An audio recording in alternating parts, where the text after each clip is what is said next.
And when life knocked you down, jump back up and said, it's not over until I win.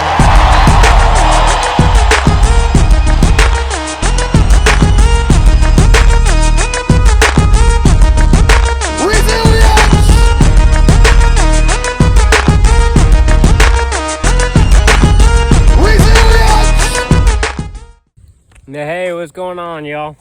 First off, I just want to apologize that I've skipped so many weeks. Business has been picking up. I've been pretty busy with that. But really, the main reason was I got pretty nasty carpal tunnel, and that's kept me from working on the weekends, which is normally when I do this kind of thing. But I'm working with the carpal tunnel coach, and he's getting me back in the game. So here we are. So around month 5, I was visiting my mom in Florida, and I got the horrifying phone call from my dad that he had gotten me a job working for my cousin Darwin on a crab boat.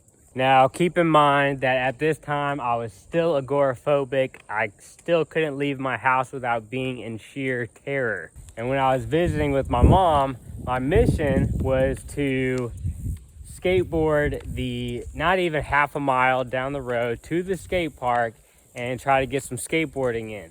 But like I said, I still had all this chemical terror. So every bird chirp or every commotion from a neighbor, or if a mailman, God forbid a mailman passed me, it might as well have been an evil dragon with fire coming out of his mouth. So getting the news that I was somehow supposed to perform at a job working with another person on a crab boat of all things was absolutely horrifying. And I tried to explain to my dad what it is like trying to work with another person when you can't talk right. Okay, for example, when I was trapped in that rehab with all those people and I couldn't talk, I got picked on, and I was just absolutely disrespected by other rehab patients, and the nurses always looked at me and talked to me with this kind of like smirk and condescending glance of just straight up, we do not respect or approve of this guy, and it was just absolutely humiliating. But as dads go, I guess tough love was the idea here.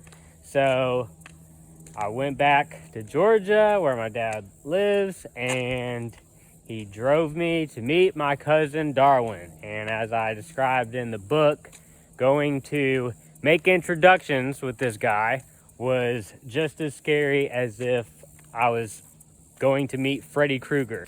I could not talk, I could not communicate, I could not express myself, and I could barely understand what he was saying. So I didn't know what else to do when my dad dropped me off except say, hey, man, I am pretty fucked up. I have gotten off this medication, I can't talk very well, and I can't always follow instructions that well. Now, I didn't say that as fluently as I just said it. It was more broken up and sounded like I had autism probably. So what proceeded to happen for the next couple of months was my daily routine looked something like this, okay? I would wake up around 4 to 4:30 a.m. I would put on all my layers of clothes, sometimes even had to wear a wetsuit because it was so freaking cold, and I hate the cold. We'd ride around in the dark, and like I said, no conversation, no way to break the ice or pass the time. We put the boat in the water, and for the next 7, 8, sometimes 10 hours, I would be stuck on this crab boat getting ate up by gnats and mosquitoes in the marshes. And it was my job to just stand in one spot on this cramped, tiny little boat and sort through these crabs that were pinching my fingernails and bruising my fingernails, and it was just absolutely miserable. That job would suck if I was in perfectly good health. But you throw in barbed wire intestines and bad acid trip and chemical terror and not being able to talk, it was hell on earth. And he was always getting on to me, not always, But he would get on to me because I wouldn't understand instructions because my brain was all scrambled eggs. And so that would make him get upset. And then, as you know, when you're in withdrawal, your emotions are super sensitive. So if anybody was ever upset with me, I would like implode on the inside and be filled with self-hatred and disappointment. So I have to deal with that and then come home and usually deal with some kind of argument with my dad. And because at that time, me and my dad were not getting along, okay? We're good now, but at that time, it was bad. And so that was my daily routine. That's what I did. And I was, hate to use the S word, but yeah, I was suicidal. I didn't have any plan or any, I never gave it much thought of how I would do it, but I definitely thought about it day in and day out of, I just wish I was dead and did not have to experience this anymore, because there was no hope for the foreseeable future. It was like, oh, this is my life now. I can't get a different job. I'm stuck. I'm trapped.